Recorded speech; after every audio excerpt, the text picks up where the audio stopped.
Record will show the presence of the defendant and all counsel.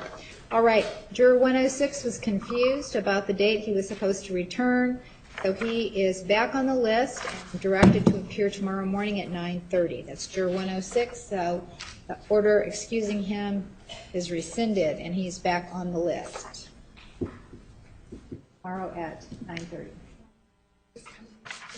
Okay. Yes.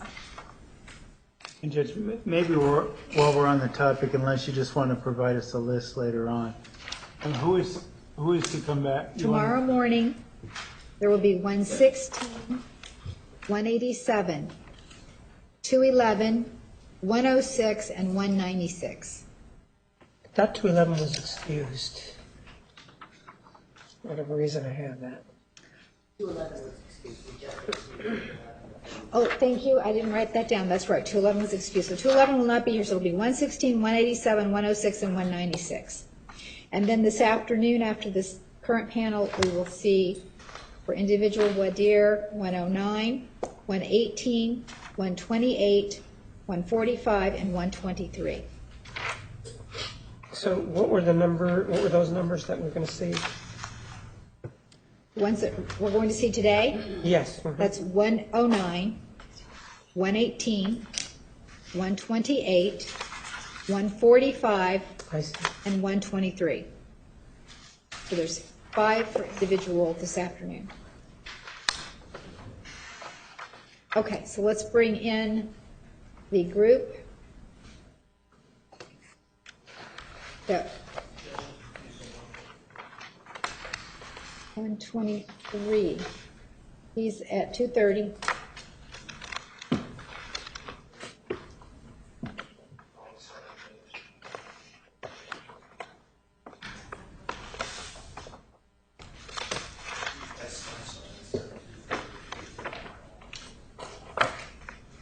You send them all home? Okay, so we need to contact 123 and ask them to return tomorrow morning. So 123 will also be returning tomorrow morning because he was erroneously sent home this afternoon. So we'll have 123 returning tomorrow morning. 123. 123? 123. Okay. He was from the 2:30 panel. It's the only one we were going to see out of the 2:30 panel, his number. So 123 will be called and brought back at 9:30 tomorrow.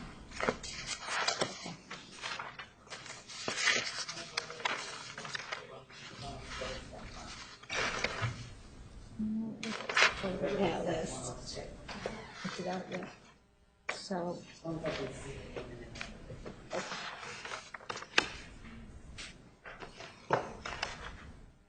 right, Randy, let's bring in.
Please be seated.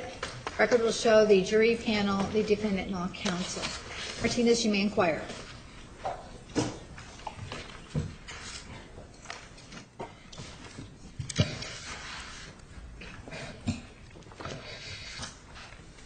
Good afternoon. Please know that the questions that I may ask you are not meant to unduly pry, but just sort of to get at or try to find out a little bit more of what you told us. And so to that end, if I call on you individually, please review that. You won't take it personally. And I don't see anybody that has a negative response to that. I have to say that. every time someone does a record this. What is your number? 130.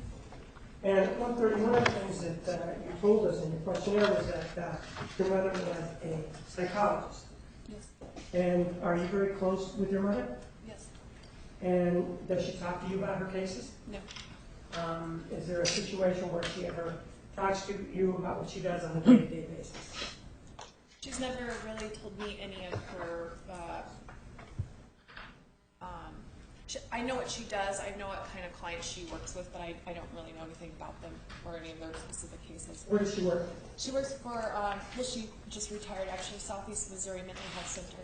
And what kind of clients do they have? Mostly patients with like schizophrenia is primarily who she'll work with. Does she do any work for the court? Does she do any? She does. In terms of her workload, do you know how much forensic evaluation she does? Or I don't know any of that. do you know anything else about her work involving the court, other than that she works for the court? No, I know that she goes to court occasionally. Oh, she goes to court. That's all I know. Oh, okay. Yeah. Sir, what is your number? 134. Sir, one of the things that you indicated in your questionnaire was that, and sir, what was your number again? I can't. 130. One of the things that may happen is that some people may have a differing opinion than you do.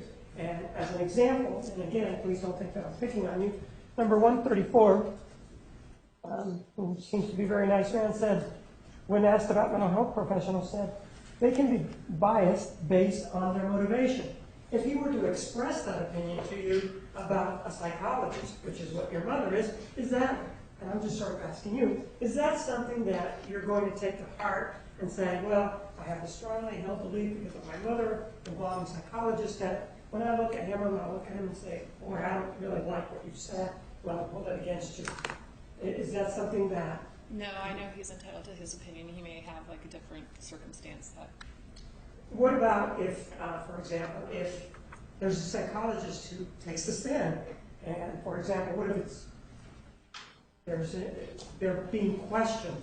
Are you going, and they're going to be questioned by both sides if they do take the stand, but if they are being questioned, is that something that's going to make it difficult for you to evaluate the testimony or perhaps hold it against the person asking questions if the person who is on the witness stand is the mental health expert? No. I get the feel from you that even though your mother is a mental health expert or not a psychologist, but that's not something that you are going to use in evaluating a psychologist should they take the witness stand. Right. Ma'am, what is your number? 138. 138. And again, this is not meant to pry. One of the things that you told us is that, well,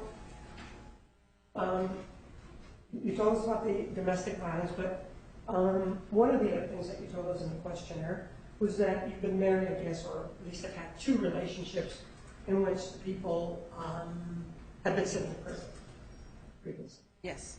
And first one, was he a husband or a boyfriend? The first one was my husband. And that husband, is this the individual that was involved in the domestic violence with the water in the tub? Yes. This domestic violence incident, that had occurred before or after he was sent to prison? Before we were split up, we weren't speaking when he went to prison. And he was sent to prison for what? He was sent to prison for robbery. Was it also aggravated assault? May have been. What he did is he had a cousin that worked at Verizon. She told them to break in and take the cell phones, and she would then turn them on. And I guess they ended up stealing a bunch of display phones, and then were chased by the police and shot at the police. So he shot at the police, and as a result of that, he was sent to prison. Yes. When he was in prison, is he the person that you have your 2 children with? Or this Yes. I have 3 kids, and he has. I have my 2 oldest with him. Okay. And during the time that he was in prison, did you have occasion to visit him in prison? I took the kids. He was in prison.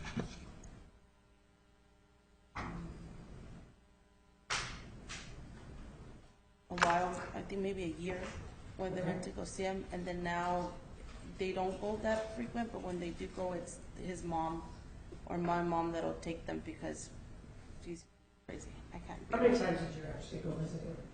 Maybe 3, 4. And anything about whatever it is that he did with law enforcement, anything about that you say, you know, I don't think it's fair the way they, let's say the cops, I don't think it's fair the way they treated him. No, You're smiling. Can you tell me why you're, what? because he's an idiot. He's an idiot, and why do you say that? You can't sit there and he's an idiot. He put himself in that situation, and I mean, you gotta. I mean, he's an idiot. Was maybe like 20, 29 when this happened, and I mean, he's just. I don't know what he was trying to be. I mean, he was old, but I don't know what he was thinking. You work for Summit, is that the law school? No, it's Summit Administration. That it's medical, dental, vision, disability, insurance. And one of the other things that, one of the other relationships you're involved in is with, are you remarried, I think? Yes, And this individual also has been to prison, correct? before I met him. Yes, How did you meet that individual, the one that you're married to? online. And how long did you date, I guess, before you got married? We dated 2 years.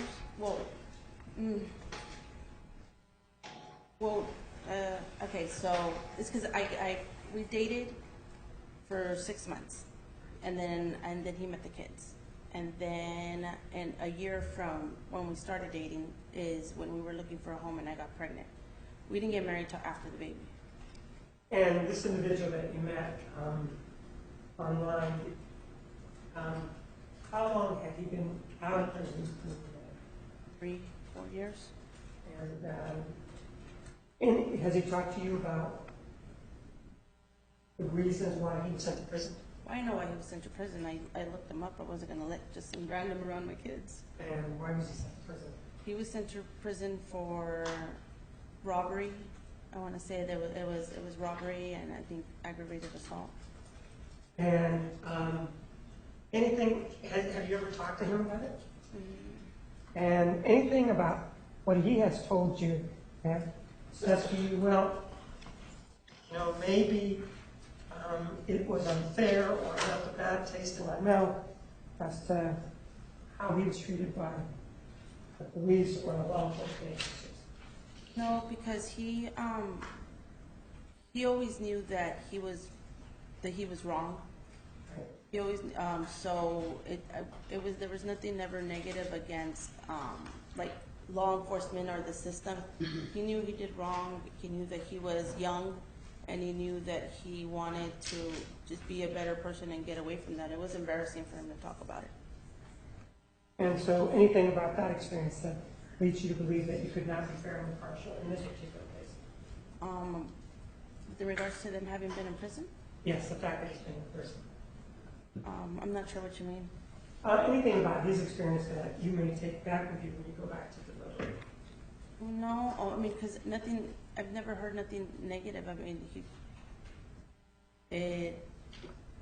I don't know, I guess he made bad decisions and he made good out of them. I guess, I don't associate it with negative. It's like, he's always expressed that it's what, like, saved him and what made him, like, it saved him because it took him away from the people that he was around. It saved him because it changed his point of view on things, and it made him the person that he is today. And he's been given a lot of opportunity. I guess to him, he feels like it made him a better person. What does he do for a living? He's a foreman. He works for Tricom. He's a foreman. They build the cell phone towers and maintain them. Thank you. 139. So one of the things that you told us with regard to the death penalty was that when you start with the death penalty, that for you, it's kind of right in the middle. You start at that gray area, you're neither for nor you are against it, correct? I think that was him that said the gray area. Okay, what are your views of the death penalty? Where do you start? have to hear the case and figure out what, I have no starting point at this point. So what you're saying is that you have an open mind and that it depends on the facts and circumstances as they are presented to you, correct? Absolutely. And number 177, you're the one that indicated that you start in the middle, in the gray area, and that you're a blank slate, correct? Right. With that in mind, sir, number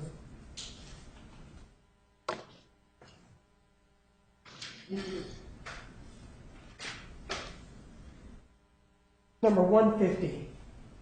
You remember when you were talking about the death penalty, and one of the things that you said was, well, the state, according to you, has an incredible burden because you default to your position being life. Do you remember saying that? I do, yeah. And it appears from what you were saying that in looking at this case, what you would require in this particular case, because of your starting point, is that the state bring in much more evidence than to use your words, you would require an incredible amount of evidence for you to even consider the death penalty. It's my understanding that the state's already proven their burden, that we're beyond that point. No. What I'm talking about is the death penalty. Right. I believe one of the things that you said was that in order for the state, or for you to impose the death penalty, you would require that the state meet an incredible burden involving the imposition of the death penalty. I don't believe I referenced this case in particular. I think that's my opinion in general at the beginning of the trial. For this case, it seems that that's the point that we're at. And so I think from this point forward, we're in the position where the death penalty is on the table, and from what I understand, the defendant has the opportunity to introduce mitigating factors which would remove that from the table. I understand that. Removing, Yeah. philosophically speaking, Yeah. in terms of the death penalty, because you were talking in terms of questions 41, 42, Okay. and 43. Right. One of the things that you were asked about was the death penalty and your beliefs about the death In penalty. general, right. Right. And generally speaking, with regard to the death penalty, my understanding was that you said the state had an incredible burden as it applied to the death penalty. I mean, we're just talking about the death penalty. Is that what you believe? In general, yes, I do believe that. And so, generally speaking, you start with the idea already in a death penalty case that the state has an incredible burden to meet in order to convince you, and it could be your belief, in order to convince you that the death penalty is something that is appropriate. I feel like you're moving beyond what I would say. What I would say is at the beginning of the trial, when no evidence has been presented, and we don't know what the sentence would be, whether there's guilt or innocence or not guilt. The state has, from what I understand, an incredible burden to prove beyond reasonable doubt that the defendant is guilty and that the death penalty is something that's an option. And I understand the second part of this trial, that's where that aggravated, whatever the word is proven. At this point, from my understanding, the state has done what they needed to do, and we're considering whether or not they're mitigating factors. So at this point in the case, for this particular trial, I would say that my philosophical beliefs about the death penalty are inappropriate or aren't relevant, that we've moved beyond in terms of where I began or end, whether I start tending towards choosing life or tending towards choosing death. At this point, we're instructed to start in the middle and weigh the evidence that's presented from this point forward. I understand all that, I understand the law. But as you sit here today, Yeah. in terms of the death penalty, today, irrespective of any case, Sure. what are your beliefs about the death penalty? What do you feel in your heart about the death penalty and the state's burden with regard to that death penalty as you sit here today? Don't worry about whether or not it's relevant. Just what do you think? I guess I have to apologize. I feel like No, no need to. Just over here. We're obviously not communicating appropriately. I feel like in general, the state's burden with regard to the death penalty is that it's the highest burden because it's the ultimate penalty. Is that fair to say? And does that make sense? I must admit, let's do it this way. Okay. In the juror questionnaire, one of the things that you were told was that the state had already proven that there was an aggravating factor beyond a reasonable doubt. In this particular case, right? Yes, Mhm. that's what you were told in the Correct. questionnaire. And the standard there is beyond a reasonable doubt. Right. Well, you're talking about an incredible burden. Right. In terms of the incredible burden, I just want to understand that. If we have beyond a reasonable doubt here, is... In my mind, an incredible burden is convincing 12 people that beyond a reasonable doubt that there's guilt. That is an incredible burden in my mind. Well, my question is a little bit different. Okay. If we have beyond a reasonable doubt here, the incredible burden, is it above beyond a reasonable doubt or below? I believe it is a reasonable doubt for 12 people to be convinced that is an incredible burden in my mind. So no, Okay. not above, and no, not below. That is what I believe is an incredible burden, is that beyond reasonable doubt. All right. So what you're saying is that for you, an incredible burden means beyond a reasonable doubt? Is that what you're saying? In this, yeah, I mean, that's what I was trying to convey, that I understand that the state has proven it very difficult. They've done something that is difficult to do. It's an incredible burden. Maybe I shouldn't use those words. No, that's fine. Oh, those are your words, and that's fine. Do all of you understand that as to this particular point that we're at, a previous jury has already found the defendant guilty of murder? Person sitting here is guilty of premeditated murder. Are all of you willing to accept that without having to go back and saying to the state, well, we need to relitigate that to my satisfaction because I don't feel comfortable talking about the death penalty unless I go back and look at that and relitigate that?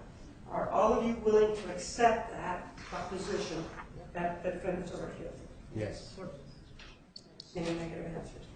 And the same is true with regard to the aggravating factor. Are all of you willing to accept the prior jury's finding that this was especially cruel and that the victim suffered and that the defendant knew they suffered? Are all of you willing to accept it? Yes. I don't see any negative answers. So now that we're here at this particular point, my question then is, if you are chosen and you go back to deliberate, and it is an individual decision to start with, when you go back there, are any of you going to have any reservations or any beliefs or any thoughts in your mind that says, well, the state in this particular case, maybe we should look at this a little bit more. Is there anything that maybe in your mind you might think that, or are you willing to accept the judge's instructions? Are you willing to? Yes. Which gives me then to the death penalty. The death penalty in this particular phase or aspect of the proceedings, there's going to be evidence that's going to be presented. Are any of you starting with the view or the belief that, well, because it involves the death penalty, that somehow the state has some sort of incredible burden in this particular aspect of the proceedings? Do any of you believe that the state has any burden at this portion of the proceedings? No affirmative answers. You understand that it's an individual, although it's an individual decision, and you can make it as you go along, or whatever it is that you decide that that's what you believe. That although you make it as an individual decision, when you go back to the jury room to deliberate, that although it's an individual decision, you are going to be instructed that you still have to deliberate and discuss. Are all of you willing to do that rather than saying, well, I made that decision, I'm going to sit in the corner and not talk to the rest of the people? Is that anybody's view that once the evidence is presented and they made up their mind, they're not going to deliberate with others? No. And in this particular case, you agree, or do the instructions are going to tell you that you are to not consult, but discuss this with each other. Are you willing to do that so that perhaps you may want to listen to what the other people have to say, even though you may have an idea of what you're going to do? Of course. There are going to be some mitigating circumstances that are presented, and there are going to be discussion about the cruelty aspect. And there are going to be some photographs that may be very inflammatory. Do any of you have any problem with the fact that there are some inflammatory photographs that may prevent you from imposing or viewing the evidence impartially in this case? Do any of you have any problem with that? I don't have any questions. Thank you. Counsel, please approach.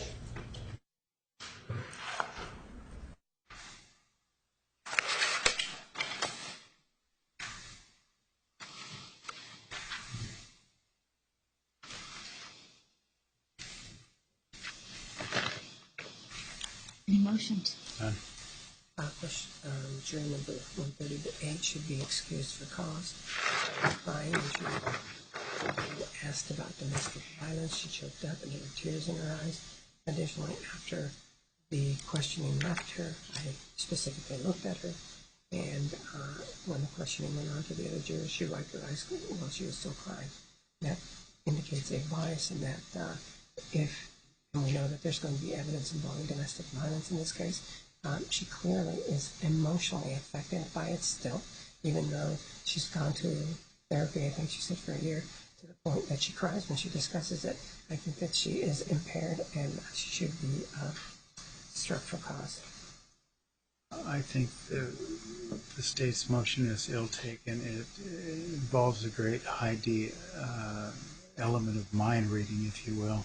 Okay, here's what I'm going to do. So if you're not going to stipulate that I'm going to have her remain behind, we're going to inquire further about the domestic violence and the impact on her. I want to do it outside the presence of the other jurors. I mean, I recall specifically asking her if she could set her emotions aside. She said she could. But I did not see the tears, but that doesn't mean anything there. She's quite a distance from where I'm sitting. All right, any other motions? No.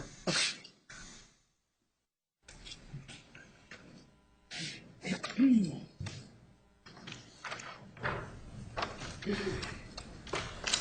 All right, jurors.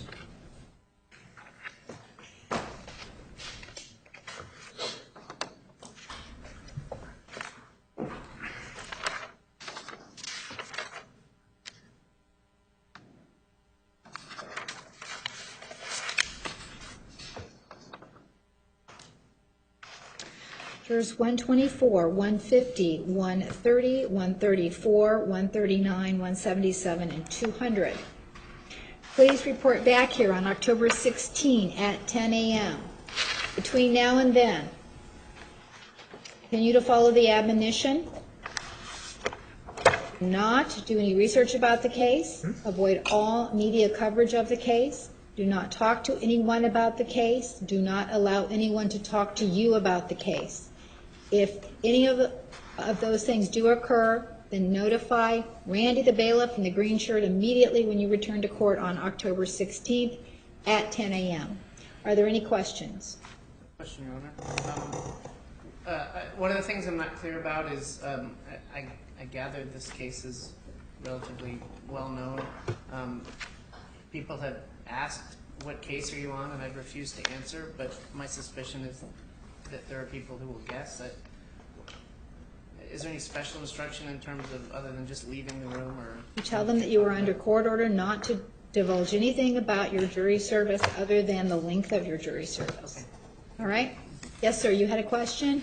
The time, 10 a.m.? 10 a.m. on October 16th. Do not come into the courtroom, but wait out in the hallway, and the bailiff will come to get you at the appropriate time. All right? And then juror 138. I'm going to ask that you stay. We have some additional questions for you. All right? Thank you all. You are excused.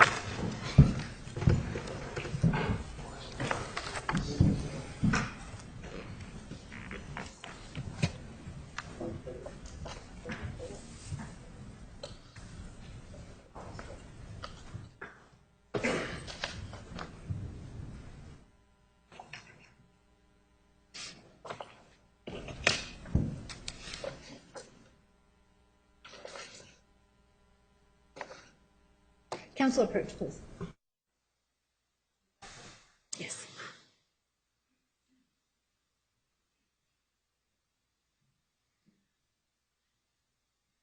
Do you want to inquire or do you want me to I inquire? would ask that you inquire. Okay.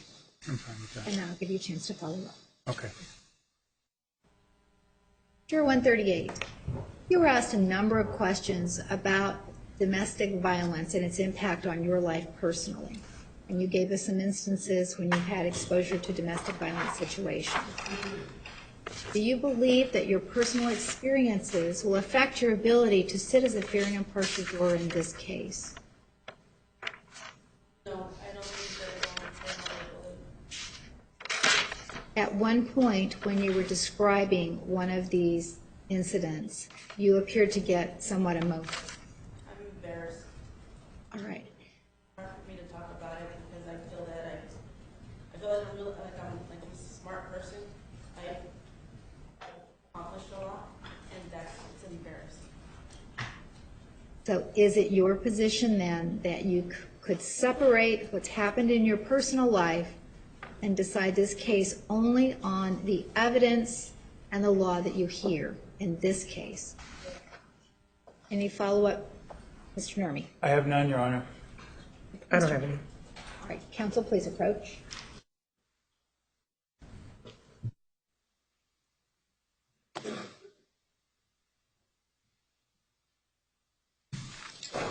I have no motion.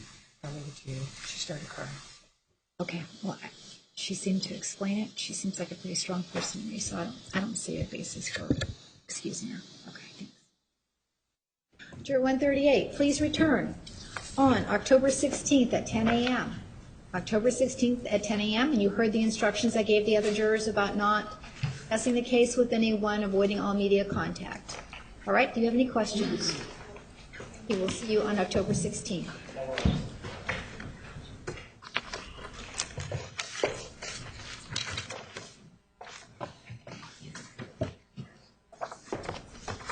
Randy, 109, please.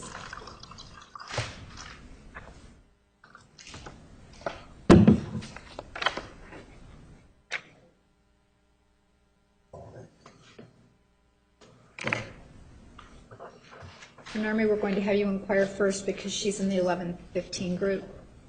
109. Okay.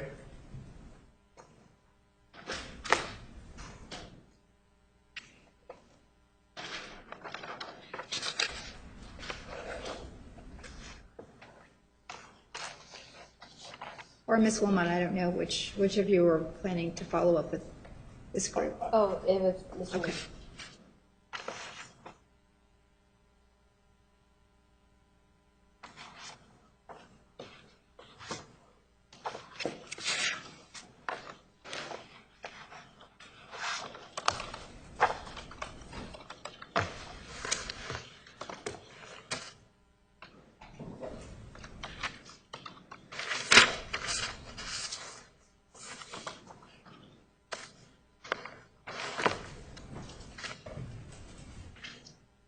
Please be seated. It will show the presence of Juror 109. Juror 109, thank you for being so patient with us today. Since you were here last week, have you read, seen, or heard anything about this case in the media? No. Has anyone attempted to talk to you about this case? Yes. Who attempted to talk with you about this case? People where you work? And how did you handle that situation? Told them we just didn't talk about it. Have you talked to anyone about this case? No. Did you do any research about this case? No. Has anything come up since you were here last week that would affect your ability to sit as a juror on this case? No. Mr. Nurmi, you may inquire. Thank you, Your Honor. Good afternoon, ma'am. The reason we wanted to talk to you in a more private setting, as private as it gets, I guess, is you talked about, gave the indication on your questionnaire. You had a great deal, or seemed like a great deal of exposure to this case in the media prior to coming to the courthouse. Correct? Yeah, something. You specifically mentioned that you watched Nancy Grace. I didn't watch it all the time, but Okay. yeah, my mom would watch it. Okay. Well, maybe rather than me going through a bunch of questions, why don't you describe for me what you watched in the case, what you saw in the news, that sort of thing, before you came into court last week? Well, as far as, the Nancy Grace thing, it was, when she was out here, so if she was here, as far as sitting down watching in detail,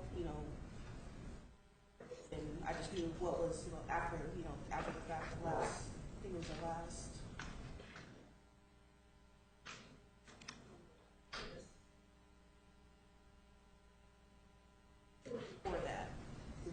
And then with the TV show that came out, and it was pretty much, hit or miss, which I really didn't even watch the complete, movie on that. So now I'm a little confused. One question, you watched part of the Lifetime movie about the case, correct? Yeah, bits and pieces of it. Yeah. Okay. But prior to that, I'm trying to get an idea. Did you watch live coverage of the trial? No. You didn't watch any of the testimony, any of that It stuff? was anything that was on the news after like 5 o'clock. Okay. That's all, So when you come home in the evening, what have you, are you watching local news or are you watching HLN or Nancy Grace or those sort of things? It was whatever my mom was watching. It's not that I was sitting there watching it with her. It's that she was watching it. Okay. It was all, what are you watching? And, on. Okay. And did you hear, so what were your perceptions or what did you come to understand about the case after watching these programs? Well, as far as I know, I don't have all the details, but that the man was killed, and she did it, but I don't know, as far as how it came to be and then what, the verdict was after that. I don't know that was the situation. Speaking before we get on to Ms. Grace in particular, we can agree, I don't know how much you've watched it, but she's very opinionated, Yeah. shall we say. Mm-hmm. Okay. We need a yes or no for the court. Okay. And in this regard, did you hear her express opinions about Ms. Arias? I heard, but I couldn't tell you what it was because it was so long ago. Okay. I don't remember. Well, not getting to specifics then, I think, would it be safe to assume that they weren't flattering comments about Ms. Arias? Yes, they were not. And what I'm wondering is if hearing those unflattering comments and hearing some of the derisive things that she would say about someone's right to go to trial, is that going to affect your ability to be fair and impartial in this case? And you mentioned that watching of this Nancy Grace or HLN in particular was when you were spending time with your mother. Yes, Correct. like after work, yeah. Now, is your mother, shall we say, a fan or a trial watcher or that sort of thing? No, I think it was just, she was curious to see, what was talked about. She doesn't watch it all the time, but it was on. Okay, Yeah. right. It was on in a lot of places, right? Yeah. Okay. I guess the point of my question, ma'am, is whether she spoke with you a lot about it. Like, did you hear this or that about the trial? Because it was on, and I'm just wondering if you two had discussions about it. She did talk to me about it. I mean, she, talked to, her sister, my sister about it as well. Well, my concern is you in terms of what you learned from her. Can you kind of tell us what you learned from your mother about the trial? Like I said, it's just, what they were saying, that, he was killed, how he was killed, and who did it. It was really go into, details about it. Now, in terms, one of the questions that you were asked on your question, and I can't remember which one it was, but it really dealt with this idea that if you were selected as a juror on this case, would you feel some pressure, say from friends, family? And you mentioned, you were having issues, coworkers inquiring about whether you were on the case or not. I'm wondering if you might feel some influences from outside sources to render a particular verdict based on their opinions. No. Are you concerned about having to answer to them? Like, for example, if you're ultimately selected, you go back and you give a particular verdict and your coworkers don't like that verdict? Are you concerned about answering to them No, about because that? a lot of the people that were asking me questions I don't talk to on a daily basis anyway, so they just knew that I was gone. So Okay. they just assumed that, this was a case that I was going to be on. Okay. Stepping back a little bit and going to the media, what you saw, question 35 is at the bottom of page 16. It says, and you can look for yourself there and maybe just read it to yourself and kind of explain to us what you meant by that.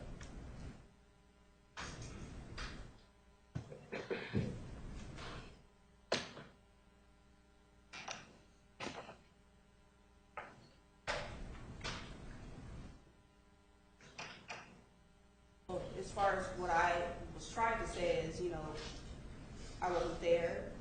So when I say assumptions of, just like with Nancy Grace, you can't believe everything that you hear. So if I wasn't there, I don't know all the facts. So Okay. basically, hearsay, third party hearsay to me. Okay. And one of the reasons I brought that up is, to my understanding, there were television shows on the same channel that were dealing with speculation about how things happen and reconstructing the crime scene and making up their own scenarios of how this could happen. And you mentioned this kind of thing in your answer. So what I'm wondering is if those are programs you saw, and that's what you're talking about in that answer. Yes. Okay. So did you see any of these reenactments or speculation of how the killing took place or how she grabbed the gun, anything like that? I did. So the movie, Okay. and I don't know if it was Nancy Grace or HLN. Yeah, it may have been on that as well. Those are the things those are only shows or the only things that I've seen. All right, but I guess what I want to ask you today, and I think you kind of said it, but I want to make sure we're on the same page. The things you hear on HLN or the things you see in movies, Lifetime movies, could be complete falsehoods. Yes. Right, you understand that? Okay. Yes. And one of the reasons that the judge asked you last week, can you evaluate the evidence? There was that question about, can you put the other things that you've heard aside and evaluate the case or make your decision on life versus death, just on those things that you hear from the day you're selected as a juror to the day that you render a verdict? Yes. So that's the question. Can you kind of divorce yourself from what you've heard and render that verdict? Yes. Is that something you could do? Yes. Okay. Now, ma'am, one of the other things you told us, and I just want to make sure, because in 39 and 40 you told us that you had no opinion of any of the participants and no opinion of Miss Arias. I just want to make sure those shows you watched, the movies, whatever it is, that didn't give you any positive or negative opinions about any of the actors in this court. But if I wasn't there, I can't base an opinion on something that I'm seeing on TV. I don't know if it's true or not. Okay.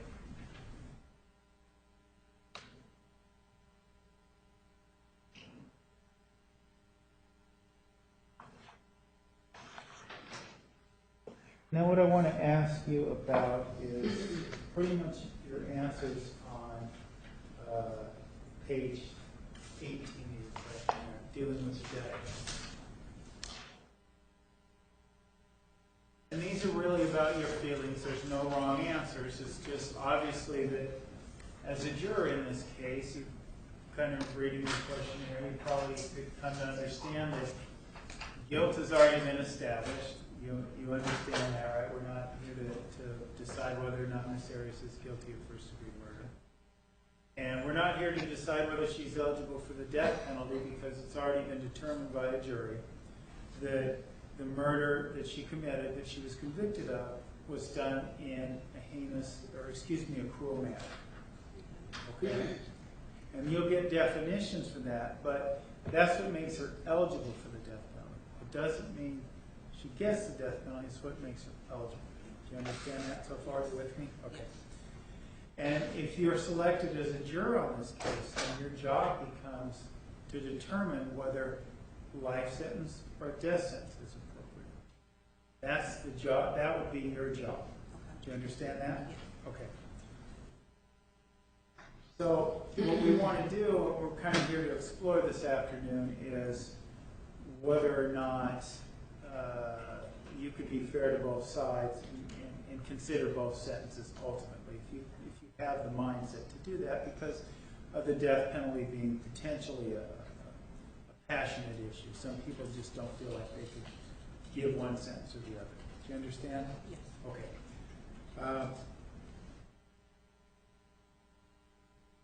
Now, in question 41, you said should be issued for the death penalty should be issued for taking the life of another. Eye for an eye. Yeah. So that leads me to believe that you're of the mindset that, going back to what I said just moments ago about Miss Arias being convicted and found eligible for the death penalty, that once those things are done, the only proper penalty for Miss Arias is sentence to death. Is that your belief? For the death penalty, yes. As far as the eye for an eye thing. Okay. Yeah. Well, I'm a little confused because we're in a certain situation now, and she has been convicted, found eligible for the death penalty. Okay. So it sounds to me like your mindset is that the only appropriate sentence for her is one of death. Not 100% Okay. no for that. Okay. Well, what you talked about, and that's what confused me, you said, yeah, for the death, they should get the death penalty, but now you're saying not 100%.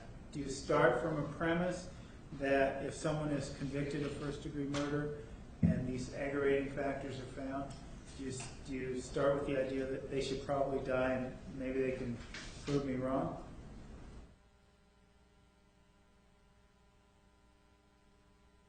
Okay. Well, tell me where you start from then. If you have this eye for an eye attitude, you can understand how somebody might think, and based on what you wrote, that you're convicted of first-degree murder, then, eye for an eye applies and you should be put to death. And that's a valid feeling, but I'm just trying to discern if that's really how you feel.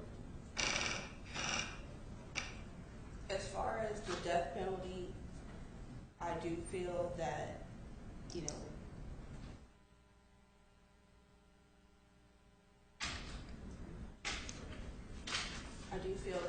if they've committed that crime as serious as it was, or whatever, how serious it could be, Right. then yes, they could be considered for, the death penalty, or, depending on the severity of it, if it wasn't that, or the facts are not all there. What do you mean when you say the facts aren't all there? I think sometimes for the most part, people, they would just convict someone for, murder or, to be guilty of murder, but then what if they really actually weren't? So, like someone being a serial killer, and they, you know that they've Right. killed so many people, then that's why I feel, okay, eye for an eye, you've killed all these people, but if this is someone that has just been convicted one time, then I don't know. I'm kind of like up in the air as far as, Okay. Well, that may not necessarily be a bad thing, because what we're ultimately talking about is that in your capacity of deciding between life or death, you're supposed to start with the idea of no particular preference for a punishment. You're supposed to look at this case and decide, based on the evidence you hear and based on mitigating factors that are presented to you, whether or not death or life is the appropriate sentence. And what I'm trying to make sure, because when you talk about eye for an eye and death penalty, it sounds to me like you might start with the point where the death penalty is imposed, but you're telling me that you are up in the air, to use your words. I would not just automatically, she should be for, sentenced to death. Okay. No.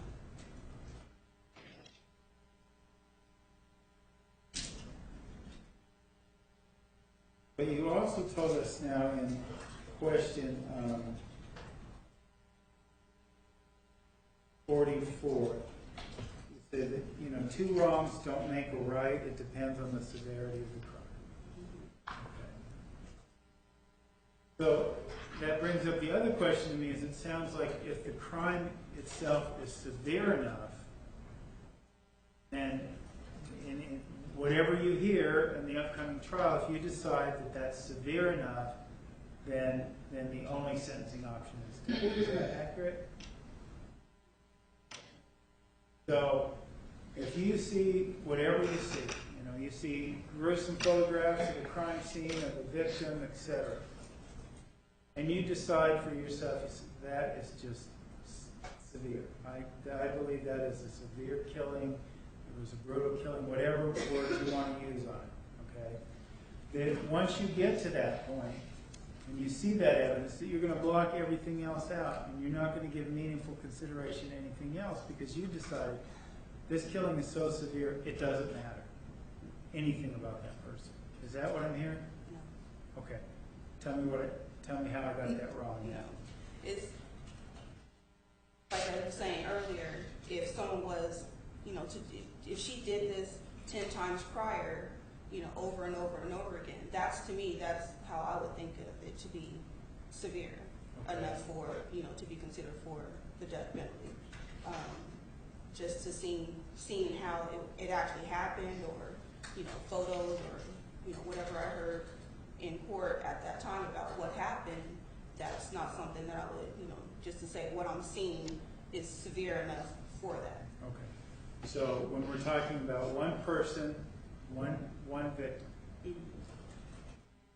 that is the kind of case that you could give meaningful consideration to factors about Ms. Arias' life in determining whether a death sentence or life sentence is appropriate. Objection, staking. I'm sorry, I didn't hear the objection. Staking her to a position in Miss Arias' case. Overall, let me answer that question.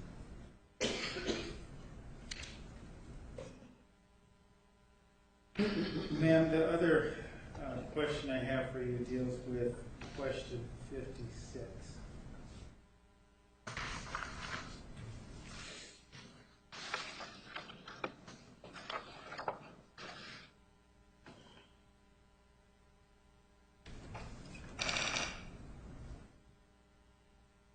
See there how you said that related to a sentence of 25 years, that's the sentence that you could not impose?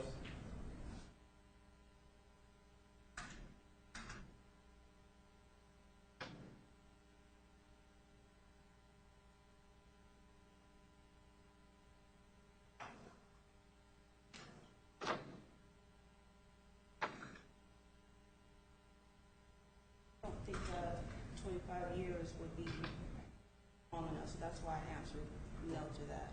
Well, let me inform you a little bit about how the process works and see if your answer still stays. I know you answered a lot of these questions without a lot of information, so we provide you with some and see where we get. As I said earlier, if you are seated as a juror on this case, your job will be to determine whether a life sentence or a death sentence is appropriate. Those are the things that are within your control, if you will. But one of the things that's out of your control is if you sentence someone to life. And You as a jurors deliberate, but you get to individually bring your own moral judgment into the courtroom, your own verdict. You get to decide, okay? And that's one thing you're going to be instructed on. Is you get to decide. If you think death is appropriate, you're allowed to bring that your personal verdict into the court. If you believe life is appropriate, you're entitled to bring your own personal verdict into the courtroom after deliberation. Okay? So 5 of you may think death is appropriate, 7 of you may think life is appropriate. Each one of you is entitled to bring that verdict to the courtroom. And they're entitled to do it for completely different reasons. Okay? One mitigating factor may mean something to one juror, and one mitigating factor may mean something to another, and nothing to another juror. They can base it on their own moral assessment. Okay? You follow me there? Okay. The point of the question is this, is that if you as a juror, after hearing everything, decide that you believe that life is the appropriate punishment, and you want to deliver that verdict to the courtroom, once you do, and this is the case with either verdict, if you go a verdict of death, it's not a recommendation. A verdict of life, also not a recommendation. The judge will impose whatever sentence that you as the jury bring forward. The ultimate point, though, is that the judge will decide if that is a life verdict, whether or not to sentence Ms. Arias to natural life, meaning she will live out the rest of her days in prison, or life with the possibility that she will be released after 25 years. That will be the judge's decision, not your decision. So the point of the question is, will that possibility, the possibility that it could be released after 25 years, would that inhibit your ability or your feelings about delivering a life verdict to this courtroom? I'm basically looking at the number of years that was on there. So Okay. when I'm looking at it and reading, I thought, not knowing what I'm knowing now, that it would be something that I would be asked as far as how long. So that's why I asked you. You're not going to be asked how long. That would be the judge. But if there's life and you feel that way, any concern that it might be too short is not going to prevent you from delivering a life verdict to this court. Thank you, ma'am. Mr. Martinez.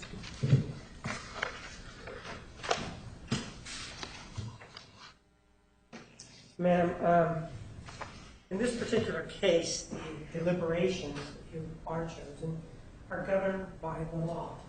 And the law really is nothing more than the jury instructions that the judge gives you. And you understand that? Yeah.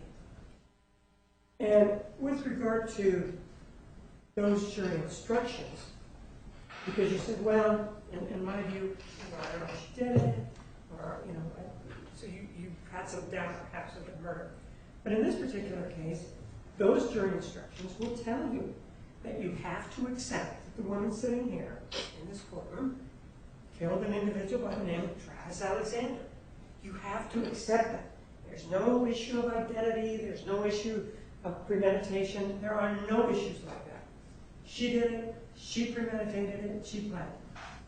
That's what you are going to be told. Do you have any problem accepting that? No, I don't. So if you were to look over there, you could say inwardly to yourself, this woman here is a murderer. You could say that to yourself.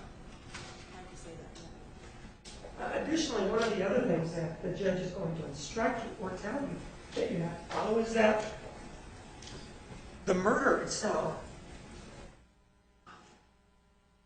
was especially cruel. That means that the individual, Mr. Alexander, suffered and that she knew that he was in distress. That's something that you have to accept as part of the law in this particular case. Is that something that you can do? I think you said yes.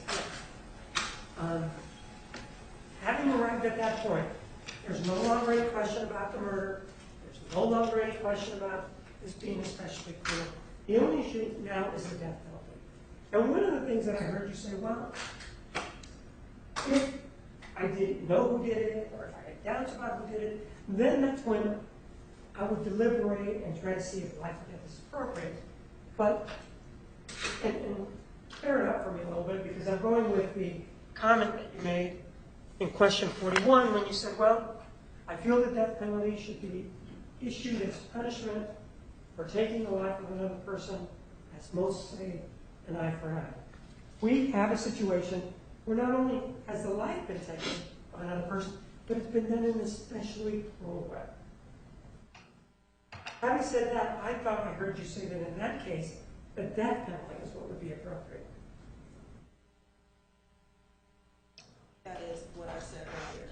And then as far as severity of it, it's like I said, I don't have, all the details.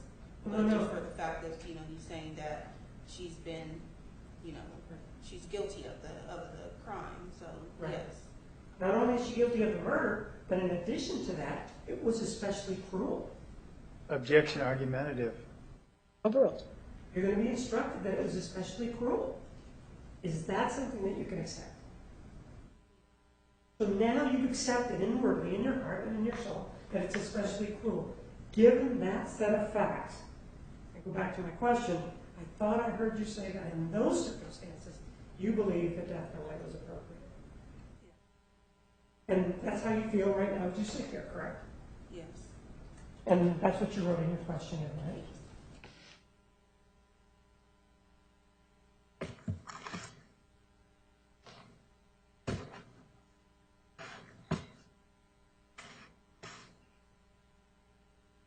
One of the other things that you indicated was that you did, not directly, but you were privy or were in the room when some negative things were said about the defendant. Not that you were watching the show, but you kind of heard it out of the side of your ear, right? Correct.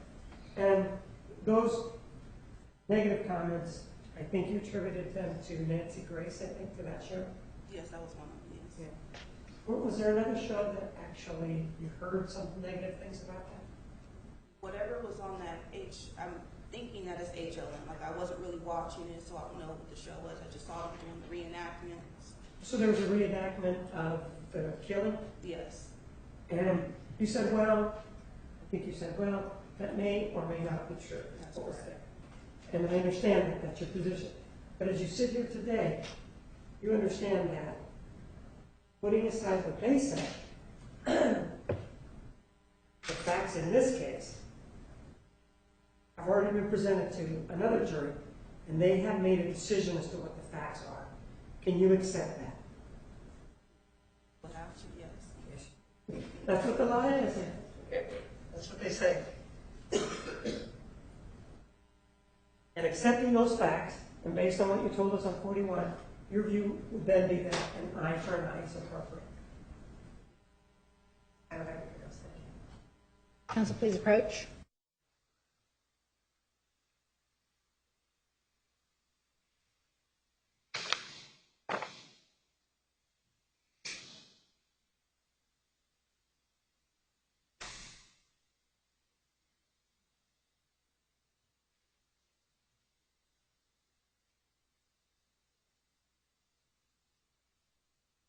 Any motions? None for me. Looks like she indicate, and that looks like she did indicate that under these circumstances, she would automatically vote for the death penalty. What I heard her say is that she believes the death penalty is appropriate for an especially cruel crime. She didn't say it was the only. And I went through scenarios with her, cruelty, everything else, and she said that she did not automatically go to death after that. May I reopen it? You may. Yes, you may.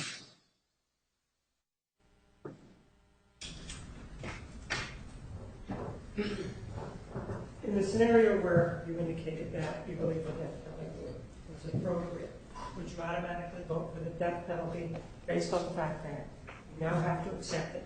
She murdered somebody, Travis Alexander, and that it's especially cruel. Would you automatically vote for the death penalty? Automatically go for it, no.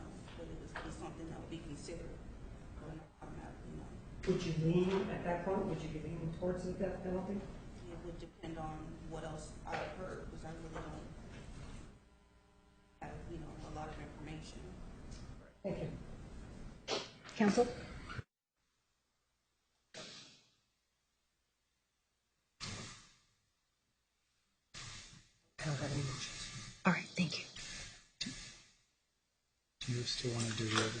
individuals today, or do you I want think I'm going to ask Randy to have 145 come back. We have 118 and 128. I don't know how long you think those are going to be. just don't know because I don't know what's going to come out of All right, so we'll just do 118. I'll send 128 and 145 home to come back tomorrow morning. Leave by 5:30, Judge, because I have some childcare issues. Yeah, sure. Okay. Judge, I think there's a good chance we're not going to get done with one more juror within safe with both Well, sides. let's give it a shot. Okay. We'll just see how far we get.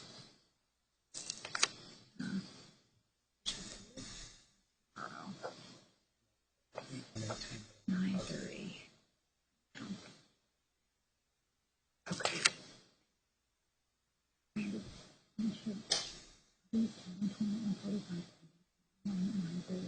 If 118 is going to come in short. 118. All right, juror number 109.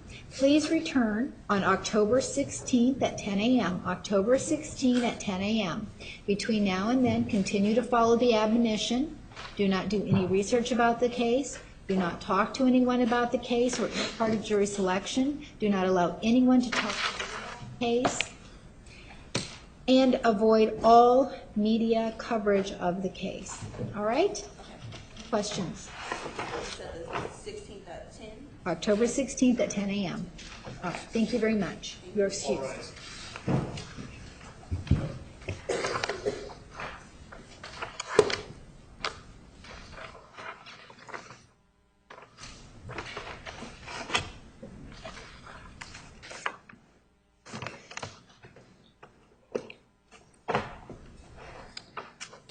All right, counsel, we're going to bring in one more juror today, 118.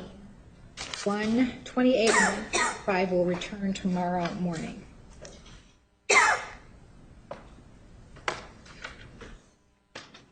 I'm sorry, who was it that's coming back tomorrow morning? 128 and 145 will be back tomorrow morning at 9:30.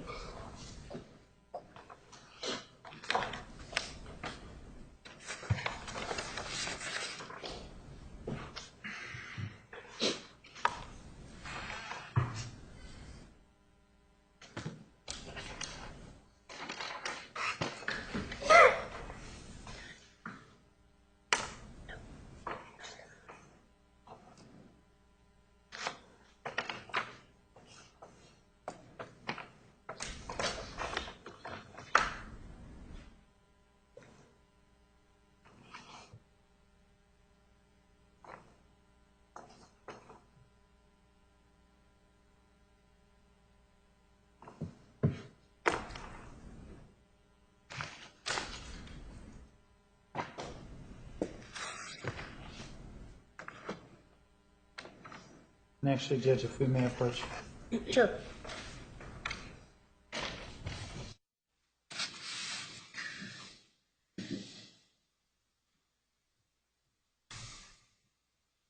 I just took a look at my notes and noticed, and the court may want to inquire. It looks like she mentioned some issues with some ailing parents. 90 and 91 or something. I think she made some issues with, yeah. Okay. We'll do that. Well, here, Judge, Miss Arias just informed me that when we go past 5, she misses dinner. So she's already missed it, but she said during trial last year, the court ordered MCSO to still bring her dinner. They told me they were going to do that this time also. Okay, could you just make sure that they do it today? That they're already. I'll talk to Gabe about it, but hopefully we'll be out of here shortly. She missed it last night. Okay, I'm sorry. Okay. Juror 118, please come in and have a seat. Please be seated.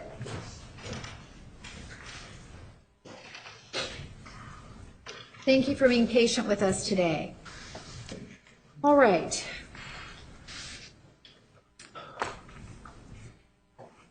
Since you were here last, have you viewed or read anything in the media about this case? No, I have not.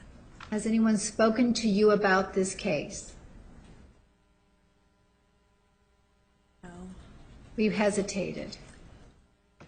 People start to say things, and I say, don't talk to me. Okay, so people, for example, friends, coworkers, family members? coworkers. Coworkers. And how do you handle that when they approach you? I just said I'm not supposed to be exposed to that. All right. And do you walk away? Yes. Do you tell them that you're under a court order not to talk about the case? Yes, I do. All right. Have you done any research about the case? No. And have you spoken to anyone about the case? No. All right. In your juror questionnaire, one of the issues that you brought up was the fact that you do have some parents who are not in good health. Is that correct? That is correct. Is the fact that your parents are not in good health a concern for you sitting on this jury? Yes, it's very much a concern. Because of that concern, are you asking to be excused? I'm supposed to see my parents for Thanksgiving. They live in Florida. I've tried to get them to move here. Now they're so ill, they really can't. I would be devastated if anything happened to them while I was involved with this. So I see that you're getting emotional talking about this situation. So because of your emotional feelings about your parents and their ill health, are you asking to be excused? I would prefer to be excused, yes. Counsel, please approach.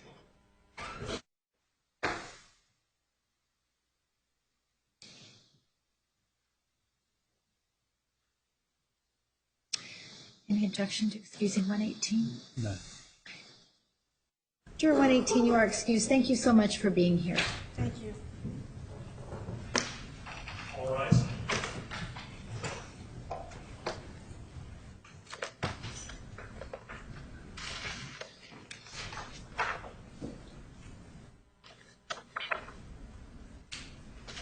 All right, tomorrow, 9:30, we have a group. Jurors 270 through 400 are being told not to return and that they are excused with the exception of 348 and 380, consistent with what we discussed earlier at the bench. So we will have the group that I told you tomorrow, which is 123, 106, 196, 128, 145, 116, and 187. So that will be the jurors who will be appearing tomorrow morning at 9:30. There will be some additional jurors here for 10:15. The jurors who are under juror number 270 will be here, and we'll decide at that time if we need to speak with them. All right? Just so that I'm clear, it's 123, 106, 196, 128, 145, 116, and 187 at 9:30. Correct. And 270 at 10:15. No, 270 through 400, with the exception of 348 and 380, are being told not to return. So there's nobody scheduled for 10:15. Right. No one's scheduled. Well, there are some jurors who may be returning at 10:15, but I don't think we're going to need them. Oh, I see. So they will probably be excused tomorrow morning. But the first group at 9:30 that we'll discuss are those that I just indicated. All right. Okay. Anything else? No. Yes, Judge. Yes. Just with regard to the evidence, viewing the evidence, Monday, Mr. Neumeister is available Monday at 10:30, which was a date that was okay with Detective Flores. I just wanted to confirm that. Detective? Monday at 10:30 is fine. Excellent. Thank you. Okay. What about the other issues? Are you going to have an answer? As soon as I have some time, Judge, I will try and get some information. Maybe- I just haven't had time. Excellent. Okay. Thank you. See you tomorrow. Deputy, can I see you for just one moment?